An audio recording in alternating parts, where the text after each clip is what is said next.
शिव संहिता के भव्योत्तर खंड में श्री रामार्चन की विधि का विस्तृत वर्णन है।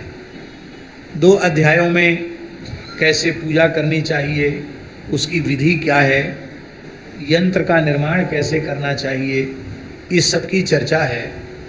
और फिर तीसरे अध्याय से श्री रामार्चन कराने का महात्म्य क्या है, उसके महात्म्य का निरूपण किया गया है।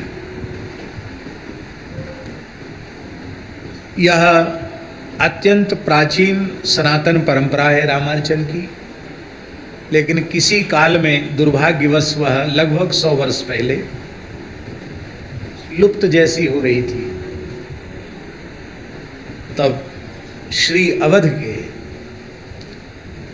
महंत श्री सत्यनारायण दास जी महाराज के पूर्वाचार्य चरण, हम सबके पूर्वाचार्य अनंत श्री समलंकृत वशिष्ठ स्वरूप पूज्यपात पंडित श्री रामवल्लभ शरण जी महाराज ने इसका प्रवर्तन पुनः जो शिथिल हो गया था, तो यंत्र बना करके खूब रामार्चन स्वयं किए और कराए। फिर धीरे धीरे पूरे विश्व में अब तो प्रचलित हैं। हमारे ऋषिकेश वाले महाराज जी तो परम पूज्य प्रातः स्मरणीय श्री स्वामी अभिराम दास जी महाराज, वो तो भारत में नहीं, भारत के बाहर भी कई देशों में उन्होंने रामार्चन कराया। तो बहुत प्रसन्नता की बात है। तो अब अधिक समय न लेकर के हम कथा आरंभ कर रहे हैं। आप सब समाहित चित्त से सावधान होकर के श्रवण करेंगे। श्री पार्वत्युवाच भगवन् सर्वधर्मज्ञ सर्वशास्त्र विशारद लोकानाम उपकारार्थम यत्नान्युक्तान्यनेकशः। भगवती जगदम्बा श्री पार्वती जी इस रामार्चन के संबंध में भगवान शिव से जिज्ञासा कर रही हैं और भगवान शिव उसका समाधान कर रहे हैं। भगवान शंकर के चरणों में प्रणाम पूर्वक भगवती पार्वती जी ने पूछा, हे प्रभु, आप संपूर्ण धर्मों के मर्म को जानते हैं, संपूर्ण शास्त्रों में विशारद हैं, संपूर्ण शास्त्र आपसे ही प्रकट भये हैं। आपने सारे जीव जगत के कल्याण के लिए अनेक तंत्र मंत्र विविध स्तोत्र योग यज्ञ व्रत आदि आपने ही प्रकट किए। और ये बात बिल्कुल सत्य है। जितने भी हमारे यहाँ अनुष्ठान हैं या स्तोत्र हैं या अनुष्ठानात्मक प्रयोग हैं, उनके मूल में कहीं न कहीं शिव पार्वती संवाद अवश्य है। हे भगवान, संपूर्ण सिद्धियों को प्रदान करने वाले तप और दान का साधन भी आपने समझाया है, और यथासाध्य अपनी सामर्थ्य के अनुसार लोग साधन परायण भी हैं, तप भी करते हैं, दानादि भी करते हैं, लेकिन फिर भी वे अनेक क्लेशों से युक्त हैं, दुखित हैं, उनके दुख की निवृत्ति नहीं हो रही है। कोई धनहीन है, कोई पुत्रहीन है, कोई आदि व्याधि से युक्त हैं, और कुछ लोग सावधानी पूर्वक कुछ क्रिया करते भी हैं तो क्रिया का श्रम ही उनके हाथ लगता है। न सिद्ध्यन्ति क्रिया काश्चिल लोका संति श्रमार्जिता। इसलिए हे भगवान, सद्य विश्वास हो जाए। विश्वास कब होगा? जब तत्क्षण फल की प्राप्ति होगी तो उस पर विश्वास होगा। ऐसा कोई सबसे श्रेष्ठ साधन जो संपूर्ण अभीष्टों की पूर्ति करने वाला है, इसका सम्यक विचार करके भगवान आप उसका निरूपण करें, जिससे जल्दी सिद्धि हो जाए। भगवान शंकर ने पार्वती जी की बड़ी प्रशंसा की। कहा, देवी तुम धन्य हो, बड़ी पुण्यवती हो। पुण्यवती क्या कहें, तुम तो साक्षात पुण्य स्वरूपा ही हो, क्योंकि तुम्हारे हृदय में सदा सर्वदा जीव जगत के कल्याण की व्याकुलता बनी रहती है। इन जीवों का कल्याण कैसे हो? और सच्ची बात है, जगदम्बा के मन में अपने बालकों के दुख निवृत्ति की, उनके कल्याण की चिंता न होगी तो भला किसको होगी। तो हे देवी, मैं अत्यंत अद्भुत एक दिव्य प्रयोग तुम्हें बता रहा हूँ, जिसके स्मरण मात्र से साधकों को दुर्लभ सिद्धि प्राप्त हो जाती है। वो ये कौन सा साधन है, कौन सा अनुष्ठान है? बोले, यज्ञ श्री रामचंद्रस्य साधनानांच साधका धर्मार्थ काम मोक्षाणम प्रापकस्तुष्टि पुष्टिदा। भगवान श्री राम जी का जो यज्ञ है संपूर्ण साधनों को सिद्ध करने वाला है, चतुर्विध पुरुषार्थ की सिद्धि कराने वाला है, मन को संतोष, तुष्टि और पुष्टि दोनों ही प्रदान करने वाला है। कहाँ तक कहें, इस रामार्चन महायज्ञ की ऐसी अद्भुत महिमा है कि हे पार्वती, ब्रह्मा सृजत यज्ञेन विश्वम विष्णुश्च रक्षति यज्ञेनाहम जगत सर्वम नाशयामि वरानने। हे पार्वती, ब्रह्मा जी इस यज्ञ के द्वारा सामर्थ्य प्राप्त करते हैं सृष्टि रचना की, तब वे सृष्टि रचना में समर्थ होते हैं। भगवान विष्णु रामार्चन महायज्ञ का अनुष्ठान करके पालन की सामर्थ्य प्राप्त करते हैं, और इस रामार्चन महायज्ञ के प्रभाव से ही मैं संहार का कार्य करता हूँ, जगत का संहार करता हूँ। इसलिए राम यज्ञ के बिना अन्य किसी कर्म से, अनुष्ठान से सिद्धि नहीं होती। पूजा, दान, जप, यज्ञ, तप, इन सब का अखंडित फल प्राप्ति करने की भावना होवे तो श्री रामार्चन महायज्ञ अवश्य करना चाहिए। इसलिए तुम सावधान होकर के रामार्चन महायज्ञ की सर्वोत्तम विधि का श्रवण करो, जिससे तप, दान आदि का फल तुम्हें सहज ही प्राप्त हो जाएगा। संपूर्ण कामनाओं की सिद्धियों को देने वाली, संपूर्ण विघ्नों का विनाश करने वाली जो भगवान श्री राम की अर्चा है, उस अर्चा को न करने वाला व्यक्ति ही दुखी रह सकता है। जो श्री रामार्चन में श्रद्धा रखता है वो कभी दुख भागी नहीं होता। न कश्चित दुख भाग न रहा, उसे कभी दुख की प्राप्ति नहीं होती जो रामार्चन करता रहता है। इसलिए रामार्चाया परो यज्ञो रामार्चाया परम तपा रामार्चाया परम दानम रामार्चाया परम जपा रामार्चाया परम पुण्यम नास्ति लोके सूत्रस्वपि रामार्चनम परम सेव्यम बद्धोद्धार करम परम। रामार्चन से श्रेष्ठ कोई यज्ञ नहीं, रामार्चन से श्रेष्ठ कोई तप नहीं, रामार्चन से श्रेष्ठ दान नहीं, रामार्चन से श्रेष्ठ जप नहीं, रामार्चन से श्रेष्ठ पुण्य तीनों लोकों में कोई दूसरा नहीं है। इसलिए रामार्चन का सेवन करना चाहिए। वो कर्म बंधन से बंधे हुए जीव को मुक्ति प्रदान करने वाला है, और कोई अपराध आदि में भी बंधन में पड़ गया हो तो उसको भी मुक्ति प्रदान करने वाला है, महासिद्धि प्रदान करने वाला है, संपूर्ण कामनाओं के फल की प्राप्ति कराने वाला है, संपूर्ण अरिष्टों को समाप्त करने वाला है, और क्षिप्रम सर्वोपद्रव नाशनम, तत्काल समस्त उपद्रवों को नष्ट कर देने वाला है। मानसिक जो क्लेश है उसका नाम आदि है, और शारीरिक जो रोग आदि के द्वारा दुख होता है उसका नाम व्याधि है। तो मानसिक और शारीरिक दोनों प्रकार की आदि व्याधि को ये नष्ट करने वाला है। वांछित वांछाधिक फलप्रदम, ये विचित्र बात है, जितना आप चाहते हो फल की प्राप्ति उससे अधिक फल को प्रदान करने वाला है। पुत्र पौत्रादि सुख को देने वाला है, बलवीर्य को बढ़ाने वाला है। जिनका राज्य नष्ट हो गया उनको राज्य की प्राप्ति, निर्धनों को धन की प्राप्ति। अकाल पड़ गया हो तो ठीक से रामार्चन महायज्ञ करा दिया जाए तो अकाल की निवृत्ति हो जाएगी, सुवृष्टि हो जाएगी, उत्पात समाप्त हो जाएंगे।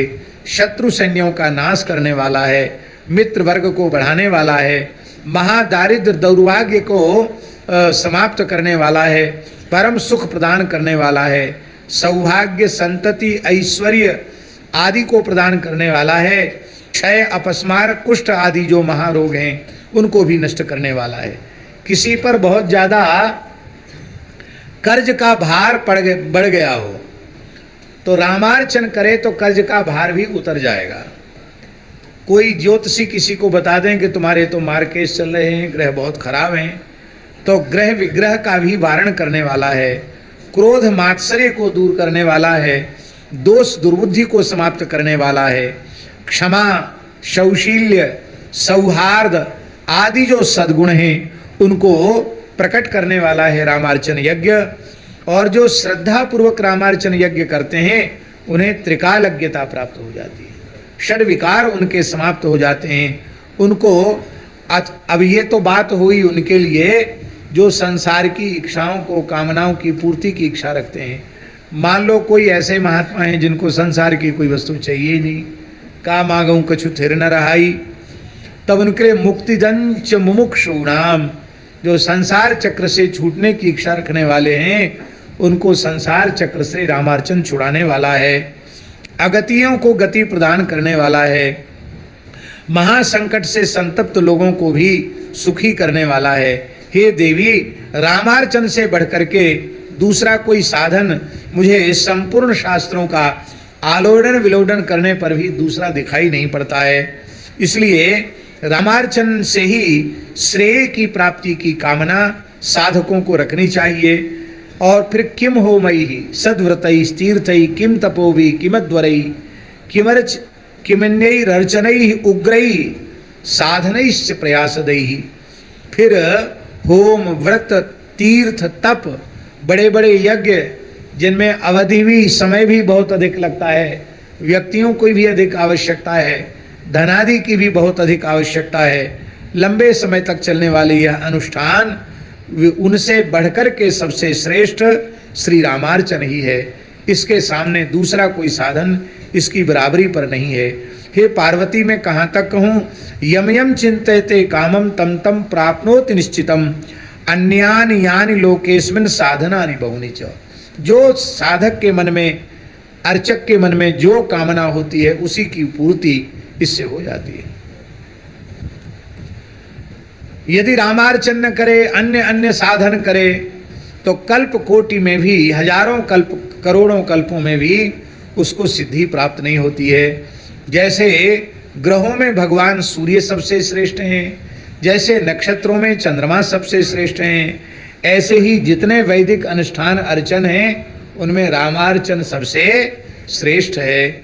इसके संबंध में हे पार्वती, अत्र ते कथयिष्यामि कथाम पौराणिकीम शुभाम, मैं पुराण की कथा तुम्हें बता रहा हूँ। प्रलय के अंत में जब भगवान नारायण के नाभि से कमल प्रकट हुआ और नाभि से जगत गुरु श्री ब्रह्मा जी प्रकट हुए, सारे जगत को अंधकार से व्याप्त देख करके दृष्ट्वाति दुखिता, ब्रह्मा जी बड़े दुखी हो गए।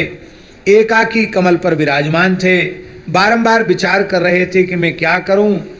उसी समय आकाशवाणी हुई कि हे ब्रह्मा जी, तुम महासृष्टि ब्रह्मन कुरु महासृष्टिम वृत्तिजाम त्वर्थ संकुलाम, तुम महासृष्टि करो, विस्तार पूर्वक सृष्टि विस्तार करो। ब्रह्मा जी ने आकाशवाणी की जो आज्ञा है उसको आदर तो दिया, लेकिन अनेक प्रकार से मन से संकल्प करने पर भी वे सृष्टि विस्तार में समर्थ नहीं हो पाए। तब श्री ब्रह्मा जी भगवान की शरण मन ही मन हो गए और कहा कि यो मे कार्षित समुत्पत्तिम यो माम वाक्य ही अबोधयत। जिन भगवान ने हमको प्रकट किया है और ब्रह्मवाणी आकाशवाणी से जिन्होंने हमें आज्ञा प्रदान की है, वे भगवान श्री राम ही करता हैं और वे ही कारयिता हैं। सोद्य भवेन में दृष्टिगोचरा, वे भगवान मेरे नेत्रों के समक्ष प्रकट हो जाएं, मैं उनकी शरण में हूँ। तस्याहम शरणम प्राप्तो भूयो भूयो नमो नमः, मैं बारंबार प्रणाम करता हूँ। तो महाराज जी उस समय भगवान का महान महाविष्णु प्रकट हुए और उन्होंने ब्रह्मा जी से कहा कि हे ब्रह्मन, तुम रामार्चन करो, ये संपूर्ण सिद्धि को देने वाला है। और उस रामार्चन की विधि का भी व्याख्यान मैं तुम्हें कर रहा हूँ, तुम सावधान पूर्वक और इस विधि का श्रवण करो। सबसे पहले जब रामार्चन का संकल्प मन में आवे तो भगवान श्री राम के जो अनन्य भक्त हैं उनको आदर पूर्वक निमंत्रित करना चाहिए। अपने बंधु बांधवों को, श्रीदों को, ब्राह्मणों को भक्ति पूर्वक उनको बुलाना चाहिए और आगंतुकों का यथानुरूप स्वरूपानुरूप उनका पूजन सत्कार आदि करना चाहिए, जिससे अभीष्ट की शुद्धि होती है। पंचमी तिथि, पूर्णिमा तिथि, द्वादशी तिथि, कोई भी संक्रांति, अयन परिवर्तन की तिथि, नवमी, अमावास्या, किसी भी तिथि को कर सकते हैं। इन तिथियों को गिनाने के बाद कहा यस्मिन कस्मिन दिने थवा, किसी भी दिन किया जा सकता है। और आज तो बड़ा महान पर्व है, कल एकादशी हुई है और आज द्वादशी बहुत कम थी प्रातःकाल, और फिर त्रयोदशी आरंभ हो गई है। तो ये वंजुला महाद्वादशी जो अत्यंत दुर्लभ है, तो ये द्वादशी में त्रयोदशी आई है, सर्व सिद्धा त्रयोदशी। तो कितनी अद्भुत बात है ये, बिना खोजे ही सर्वोत्तम मुहूर्त हम लोगों को उपलब्ध हो गया। मध्याह्न में प्रदोष में रामार्चन करे, प्रातःकाल करे, माने समय का भी कोई बंधन नहीं कि किस समय रामार्चन का आरंभ करे। सबसे पहले जहाँ रामार्चन होना चाहिए वह अत्यंत पवित्र स्थल हो। तो त्रिभुवन पावनी पतित पावनी गंगा जी का तट, कुब्जाम्बर वन ऋषिकेश धाम, जहाँ के प्रधान देवता श्री भरतलाल जी हैं, ऋषिकेश के प्रधान देवता भरत जी हैं। लक्ष्मण जी की भी तपस्थली यहाँ है, शत्रुघ्न जी की भी तपस्थली यहाँ है, रघुनाथ जी की तपस्थली भी यहाँ है। तो जहाँ चारों सरकार ने तपस्या की हो, जिस कुब्जाम्रक वन की वाराह पुराण में विस्तृत महिमा का वर्णन हो, ऐसा यह दिव्य पवित्र स्थल है। उत्तम जल और मिट्टी से भूमि का शोधन कर ले, गाय के वेद लक्षणा भारतीय देसी गाय के गोबर से लीप करके भूमि का शोधन करे। लाल रंग के रेशमी वस्त्र से युक्त मंडप माने चंदोबा बनावे, पताकाएं रखे, तोरण द्वार बनावे, 4 द्वार होने चाहिए। अत्यंत श्रद्धा से युक्त होकर के सुंदर से सुंदर मंडप का श्रृंगार करे। चारों मंडप के द्वार पर पूर्ण कुंभ पंच पल्लव सहित विराजमान करें। उनके ऊपर दीपक प्रज्वलित करें जो चावलों के ऊपर स्थापित हों, और चारों ओर कदली स्तंभ लगावें। कैसे कदली स्तंभ? कहते जिनमें फल लगे हुए हैं। तो ये तो कम उपलब्ध होता है, लेकिन यहाँ भगवान की दया से सफल कदली वृक्ष हैं, तो बहुत अच्छी बात है। तो ऐसे चतुरस्र पीठ का वहाँ स्थापन करें। पीठ पर पीला वस्त्र बिछावें और शाली नामक जो चावल है उसको पीस करके उसके चूर्ण से नीले पीले श्वेत और काले रंग से कोष्ठ का निर्माण करें। 21 कोष्ठ के यंत्र का निर्माण करें और प्रधान जो आवरण है उसमें भगवान श्री सीताराम जी का पूजन करें। सम्यक सबसे पहले माहेश्वरी आदि शक्तियों का आवाहन करें। आश्चर्य की बात है कि किसी भी पूजन के क्रम में सबसे पहले गणपति पूजन होता है, पर रामार्चन में सबसे पहले माहेश्वरी आदि शक्तियों का पूजन होता है। आप कहेंगे ऐसा क्यों? ऐसा इसलिए कि भगवती माहेश्वरी प्रश्न न करती तो यह विधि ही प्रकट न होती। इसलिए भगवती के प्रति हम विशेष कृतज्ञ हैं, इसलिए उनका प्रथम पूजन है। इसके बाद गौरी गणेश का पूजन है। ऐसा माहेश्वरी देवी के पूजन के बाद पूर्व भाग में महाशक्ति का पूजन, दक्षिण भाग में महालक्ष्मी का पूजन, पश्चिम भाग में महादुर्गा का पूजन, गायत्री सावित्री और सरस्वती का पूजन, संपूर्ण मातृकाओं का पूजन, सिद्धि बुद्धि का ईशान में पूजन, अग्नि कोण में लोक माताओं की पूजा और नैऋत्य कोण में महादेवी की पूजा, वायव्य कोण में देव माता अदिति का पूजन, पूर्व और ईशान के मध्य में संपूर्ण ग्रहों का पूजन। इस प्रकार से ये पूजन का क्रम है। पूर्वाग्नि मध्य दिक्पालान अग्नियाम्यंतरे शिवम। पूर्व और अग्नि कोण के मध्य में दिक्पालों का पूजन करें और अग्नि और दक्षिण दिशा के कोण माने अग्नि कोण में याम्यांतरे शिवम, शिव जी का पूजन करें। याम में माने दक्षिण और नैऋत्य के मध्य में वासुदेवता का पूजन करें। 8 लोकपालों का पूजन करें और वरुण आदि का पूजन करें। प्रत्यंग मुखम वशिष्ठ आदि ऋषियों का पूजन, वायु वर्ण का मध्य में पूजन करें और उत्तर दिशा में प्रत्यक्ष देवताओं का पूजन करें। उत्तर और ईशान के मध्य में ब्रह्मा जी का पूजन करें। अयोध्या का मध्य में पूजन करें। उत्तर में सरयू का पूजन करें। क्रमशः ये आवरणों की पूजा है। गंगा पूर्व भाग में गंगा जी का पूजन करें। याम्य भाग में भूशक्ति का पूजन करें और फिर याम्य भाग में नलनील का पूजन करें। केशरी जो हनुमान जी के पिताजी हैं उनका पूजन करें।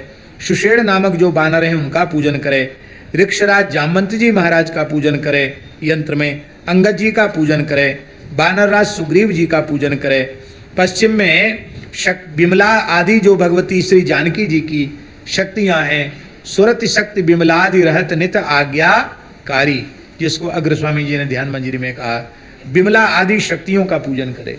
ये विमला भगवान की शक्ति है, इनके द्वारा ही भगवान की लीलाओं का विस्तार होता है। आप जगन्नाथपुरी जाएंगे तो वहाँ की अधिष्ठात्री देवी भी विमला देवी ही है। पराभक्ति से युक्त होकर के उत्तर में विभीषण का पूजन करे, पूर्व भाग में भगवान श्री राम के 8 मंत्रियों का पूजन करे, और फिर कौशल्य आदि से युक्त महाराज दशरथ जी का पूजन करे, दक्षिण में लक्ष्मण जी का पूजन करे, पश्चिम में शत्रुघ्न जी का पूजन करे। लक्ष्मण जी को भी उर्मिला जी के सहित पूजन करना है, शत्रुघ्न जी का भी स्तुतिकीर्ति जी के सहित पूजन करना है, और उत्तर में मांडवी जी के सहित भरत जी का पूजन करना है। हनुमान जी का पूर्व भाग में पूजन करना है, और ये 3 आवरण हो गए हैं। अब चौथा आवरण प्रधान पुरुष भगवान श्री सीताराम जी का पूजन करना है। आपने देखा होगा प्रत्येक आवरण की पूजा में पात्र हटा दिए जाते हैं, सामग्री हटा दी जाती है, और फिर नवीन सामग्री पधराई जाती है। यही विधि है। ऐसा नहीं कि एक सप्ताह कथा के पहले एक दिन थाली लगा ली और 7-8 दिन वही थाली चलती रही, उसी में व्यासी का पूजन, उसी में पंडितों का पूजन, और उसी में देवताओं का पूजन। ये विवेक रखना चाहिए। तो पूजन में ये ध्यान जरूर रखना चाहिए। पाद्य अर्घ आचमनीय स्नान पंचामृत पीताम्बर श्वेत चंदन तुलसी दल यव अक्षत तिल पुष्प माला दुर्वांकुर धूप दीप नैवेद्य तांबूल मोदक, इसका लिया हुआ है। कम से कम 5 सेर से अधिक 5.25 सेर, इससे कम लड्डू नहीं होना चाहिए। ज़्यादा तो फिर 5 क्विंटल लगाओ, 5 टन लगाओ, कोई चिंता की बात नहीं, लेकिन इससे कम रामार्चन में प्रधान पूजा में इससे कम भोग नहीं लगना चाहिए लड्डू का, मोदक का। और अनेक प्रकार के पकवान मिष्ठान्न भगवान को अर्पित करना चाहिए। उत्तम स्वादिष्ट ऋतुफल निवेदित करना चाहिए। नारिकेल की बलि प्रदान करनी चाहिए। इसके बाद भगवान का नीराजन माने भगवान की आरती करनी चाहिए। फिर भगवान की 4 परिक्रमाएं करनी चाहिए। फिर पुरुष वर्ग को साष्टांग प्रणाम और माताओं को पंचांग प्रणाम करना चाहिए। और जब सारी विधि संपन्न हो जाए तो भगवान श्री सीताराम जी का दिव्य प्रसाद श्री हनुमान जी को प्रदान करना चाहिए। जैसे शिव पूजन में शिव प्रसाद के प्रधान अधिकारी चंड नामक गण हैं, वो ताक लगाए रहते हैं कि भोले बाबा का पहला प्रसाद हमको मिलना चाहिए। ऐसे श्री सीताराम जी के अनन्य उपासक श्री हनुमंत लाल जी, राम जी के प्रसाद पर पहला अधिकार उन्हीं का है। हाँ, बाद में सबका है, पहला अधिकार हनुमान जी का है। इसलिए हमारे यहाँ पुराने संतों में लोग कहते थे, राम जी प्रसादी पाओ पवन सुत, राम जी प्रसादी पाओ जी, पूर्व पश्चिम उत्तर दक्षिण चारों दिशन ते आओ जी। जहाँ कहीं हो दौड़ के आ जाओ, राम जी का प्रसाद। अच्छा, पाने के बाद बांटने की सेवा किसको दी जाए?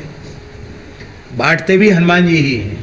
तीनों लोकों में बांटते हनुमान जी, उनके जैसा बांटने वाला और कौन होगा? और हम लोगों से तो कोई ना कोई छूट जाएगा।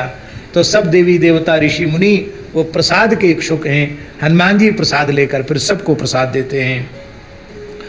और भगवान जब हनुमान जी प्रसाद प्राप्त करते हैं तो बड़े प्रसन्न होते हैं।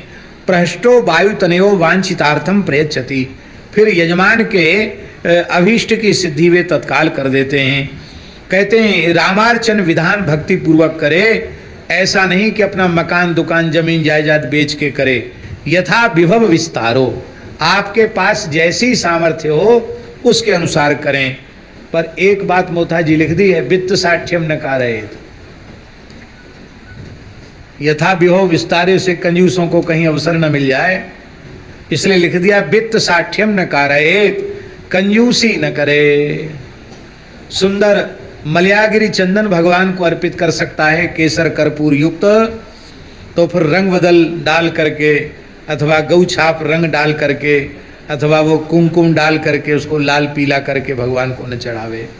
उत्तम से उत्तम इतर अर्पित कर सकता है तो पूजा वाला इतर अलग आता है। हम तो सच्ची बताएं, हमको तो छूने की इच्छा नहीं होती, वो केमिकल वाला छूने योग्य भी नहीं है। उत्तम से उत्तम पदार्थ भगवान की सेवा में अर्पित करना चाहिए, और उत्तम न हो तो उसको फिर भगवान की सेवा में स्वीकार नहीं करना चाहिए। इस प्रकार से वित्त साठ्य न करे, कंजूसी न करे। स्वर्ण प्रतिमा में भी भगवान सीताराम जी का पूजन हो सकता है। स्वर्ण प्रतिमा न हो तो शालिग्राम जी में भगवान श्री सीताराम जी का पूजन हो सकता है, अथवा शालिग्राम स्वरूप भी उपलब्ध न हो तो प्रधान आवरण में मध्य कोष्ठ में श्वेत तिल का पुंज विराजमान कर दे, और उसी श्वेत तिल के पुंज पर श्री सीताराम जी का आवाहन करके पूजन किया जा सकता है। अपने तो सेव्य ठाकुर जी आज विराज रहे हैं, शालिग्राम स्वरूप में ही श्री रघुनाथ जी का पूरा दरबार है शालिग्राम जी स्वरूप चक्रांकित, पर उनमें श्री सीताराम जी, भरत जी, लक्ष्मण जी, शत्रुघ्न जी, हनुमान जी सब विराज रहे हैं। ऐसे उनका पूजन करें। और ऐसा कहते कहते भगवान महाविष्णु ने ब्रह्मा जी से कहा, पूर्व बाल्ये त्वया वत्सव मंदाकिन्यास तटे शुभे चित्रकूटे कृता सृष्टि राम श्री रामार्चा ममाज्ञया। पूर्व कल्प में भी जब महाप्रलय के बाद सृष्टि हुई थी तो उस समय भी तुम ऐसे चक्कर में पड़ गए थे कि कैसे सृष्टि विस्तार करें, तब हमने प्रकट होकर तुम्हें रामार्चन की आज्ञा प्रदान की थी। तो हे वत्स, हे बेटा ब्रह्मा जी, तुमने चित्रकूट में श्री रामार्चन महायज्ञ करके और सृष्टि विस्तार की सामर्थ्य प्राप्त की थी। जब तुमने चित्रकूट में रामार्चन किया तो उसके अंत में भगवान श्री राम प्रकट हो गए और तुम्हें वरदान देकर के अंतर्धान हो गए। तुमने श्री राम जी का प्रसाद हनुमान जी को दिया, भक्तों को दिया, फिर स्वयं पाया। इससे तुम्हारे मन की जो अभिलाषा थी वो पूर्ण हुई और तुम्हें सृष्टि रचना की सामर्थ्य प्राप्त हो गई। महाराज जी लिखा है, रामार्चाया प्रसादम यो भुंजीत प्रेम मानसा बंधून विभज्य तस्यासु मनोविष्टम भविद्रोम। रामार्चन के प्रसाद की बड़ी भारी महिमा है, इसको बांट कर खाना। एक लड्डू भी हाथ में आ जाए तो किसी को दे के तब खाना, क्योंकि बांट कर खाने से इसकी महिमा अधिक बढ़ती है। अकेले खा लेने का क्या परिणाम होता है वो भी कथा में आगे आएगा, इसलिए प्रसाद मिलते ही अकेले नहीं खाना चाहिए। तो रामार्चा का प्रसाद, यदि कोई व्यक्ति रामार्चन हो रहा है, उसे पता चल जाए कि रामार्चन हो रहा है, और बिना रामार्चन का दर्शन किए, बिना प्रसाद लिए चला जाए तो महादुखार्जितो भूत्वा रौरवे नरके ब्रजेत, महान दुख से युक्त होकर के रौरव नरक का अधिकारी होता है। इसलिए भैया, भगवान के प्रसाद से जरूरी कोई काम नहीं है। या तो अर्चन होने के पहले ही चला जाए, कोई बात नहीं है, लेकिन यदि अर्चन में बैठ गया है तो बिना प्रसाद लिए न जाए। ब्रह्म हत्या जैसे भयंकर पाप, मन वाणी क्रिया से किए गए पाप, वे तो नष्ट हो जाते हैं इस जन्म के। कोटि जन्मार्जितम नश्चेद राम भुक्तान्न भक्षणात्। राम जी का दिव्य प्रसाद पाने से करोड़ों जन्मों के पाप नष्ट हो जाते हैं। ये रामार्चन की बड़ी भारी महिमा है। ऐसा विधि का उपदेश करके भगवान महाविष्णु ब्रह्मा जी के सामने से अंतर्धान हो गए। तब श्री ब्रह्मा जी ने पुनः रामार्चन किया और रामार्चन के प्रभाव से उन्होंने सृष्टि का विस्तार किया और विविध दुर्लभ भोगों को उपभोग किया।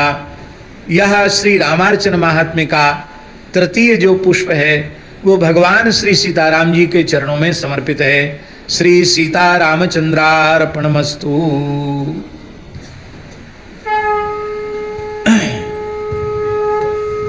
पुष्प लिए हो तो पुष्प अर्पित कर दिए ना, ठीक है। श्री पार्वती उवाच।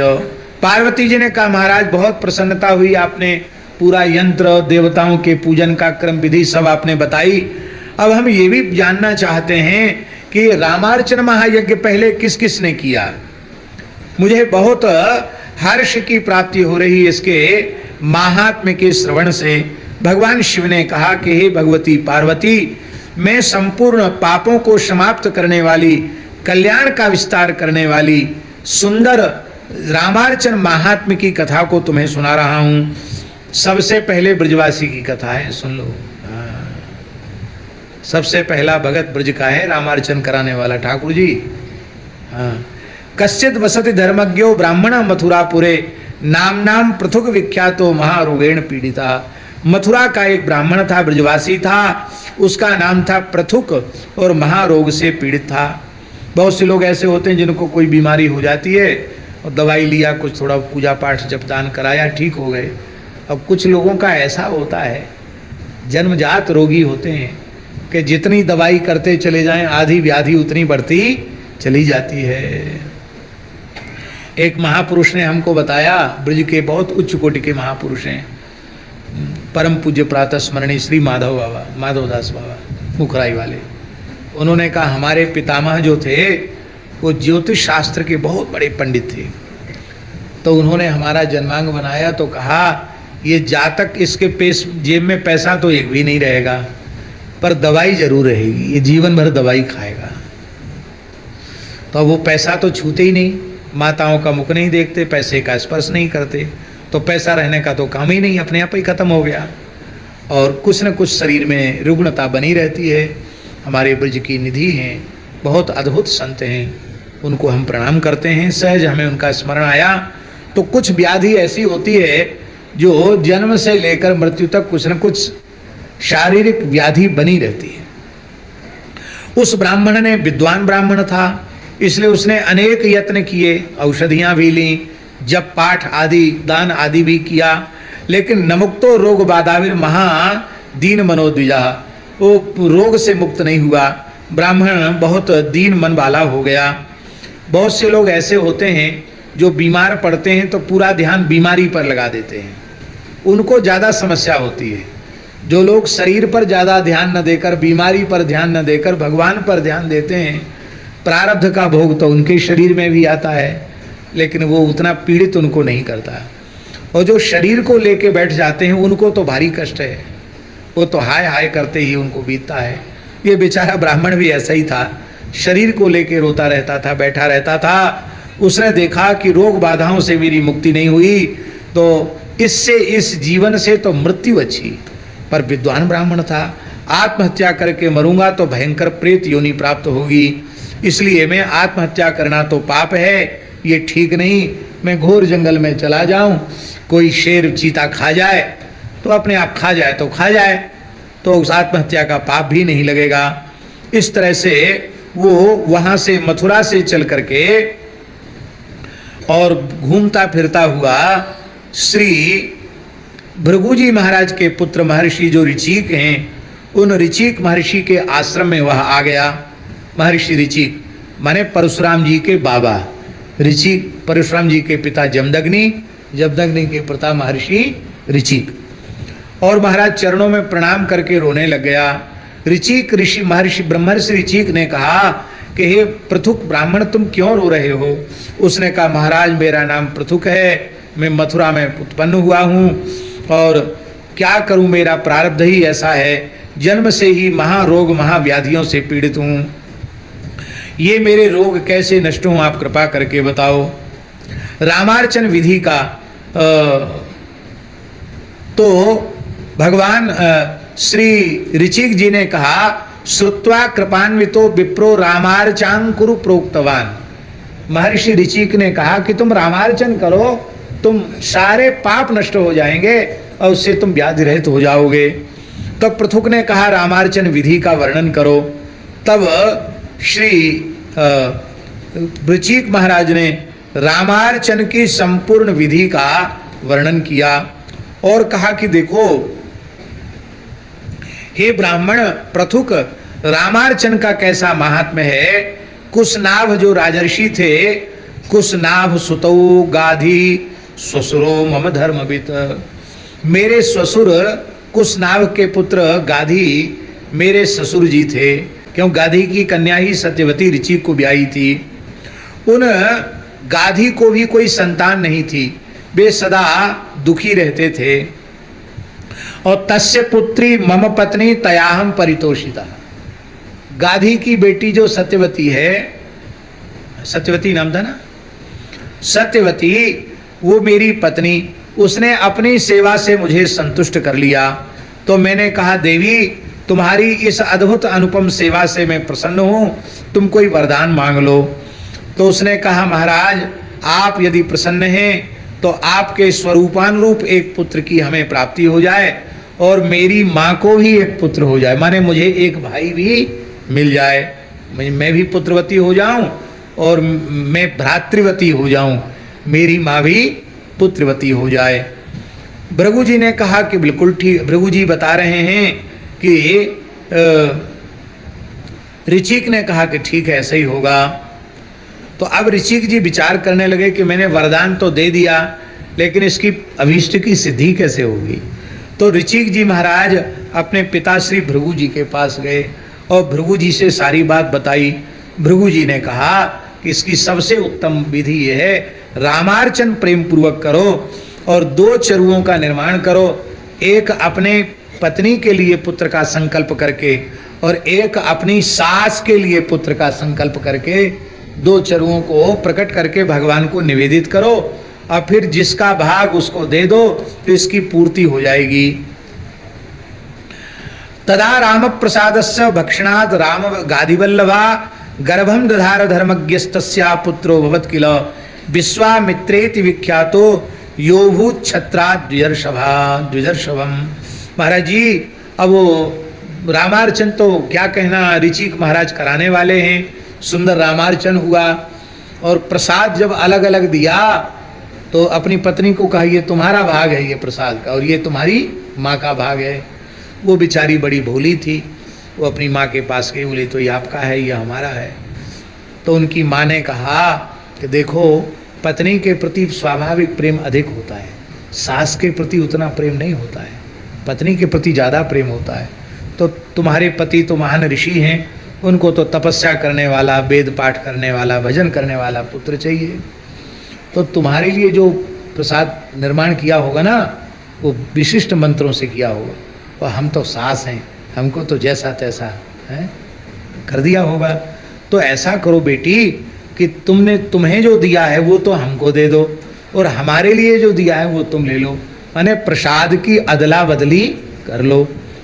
अब मातृदेव भव वेद की आज्ञा है, उसने अपनी माँ की बात मान करके माँ का प्रसाद तो स्वयं ले लिया और जो माँ के लिए प्रसाद दिया गया था वो प्रसाद स्वयं पा लिया और अपना वाला प्रसाद माँ को दे दिया।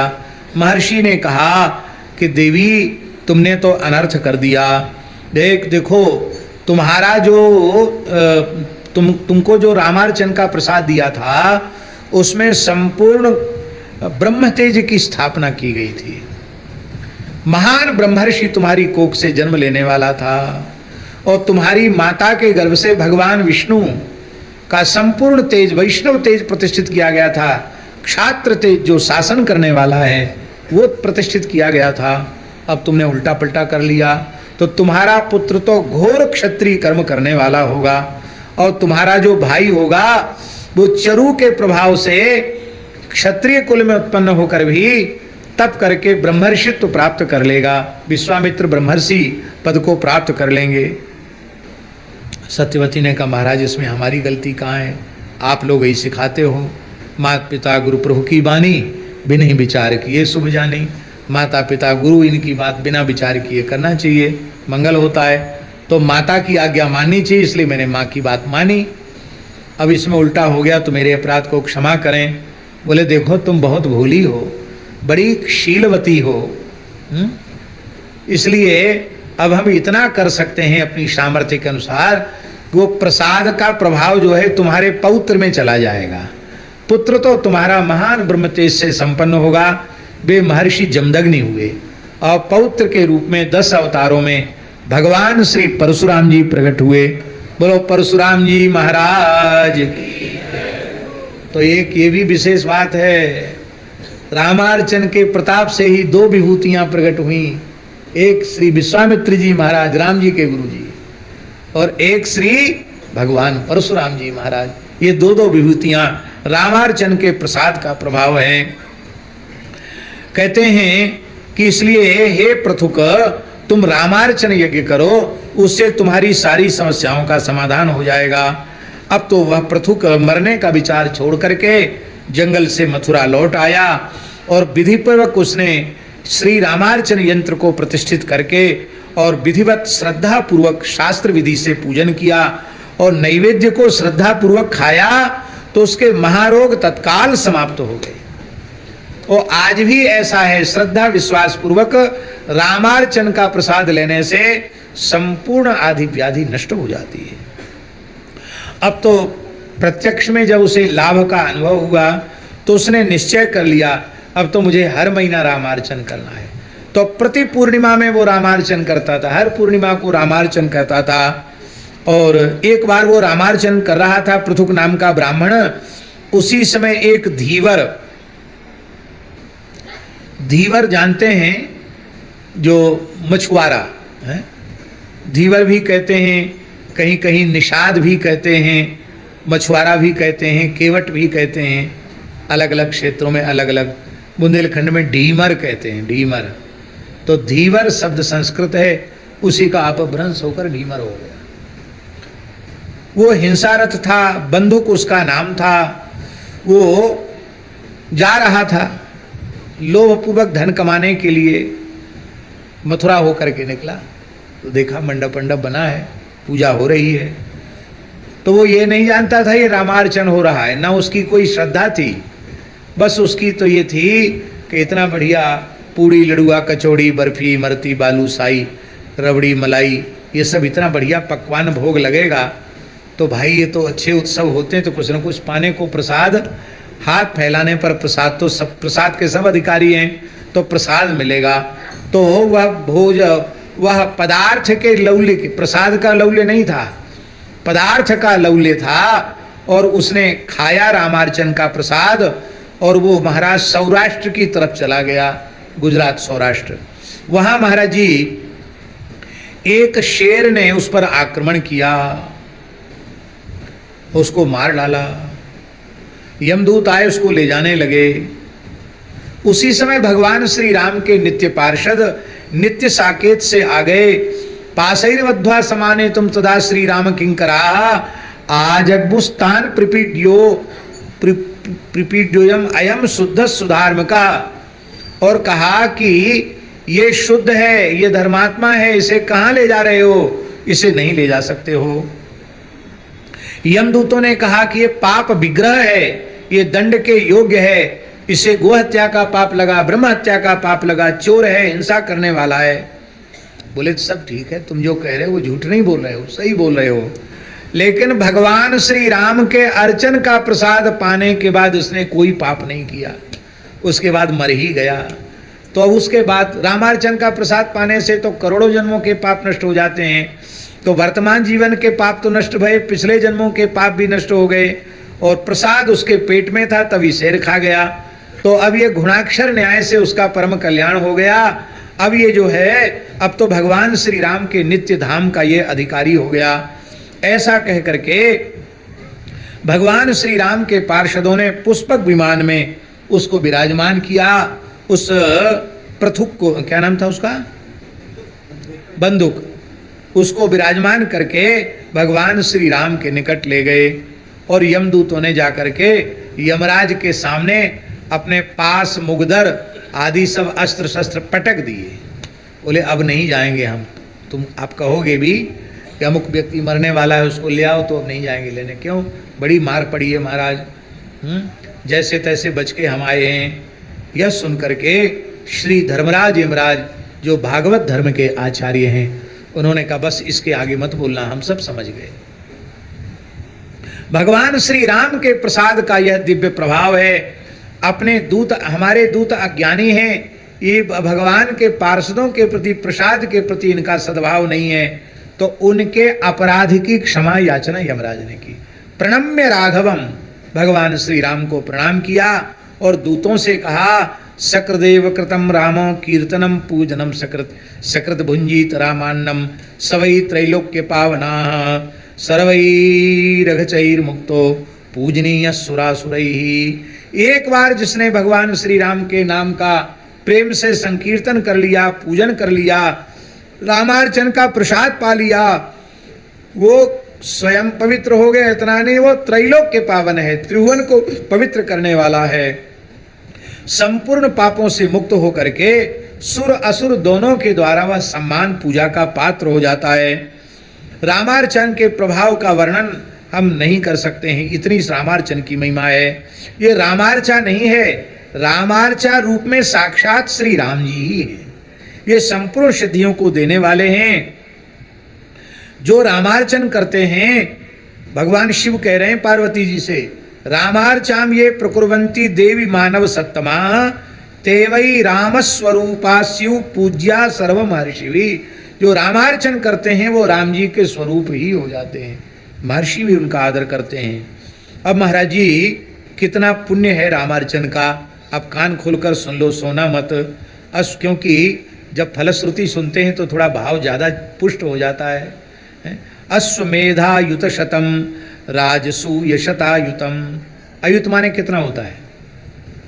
अयुत माने 10,000। तो अश्वमेधा युत शतम माने कितना हुआ है? 10 लाख हुआ है। अश्वमेधा युत शतम कितना हुआ?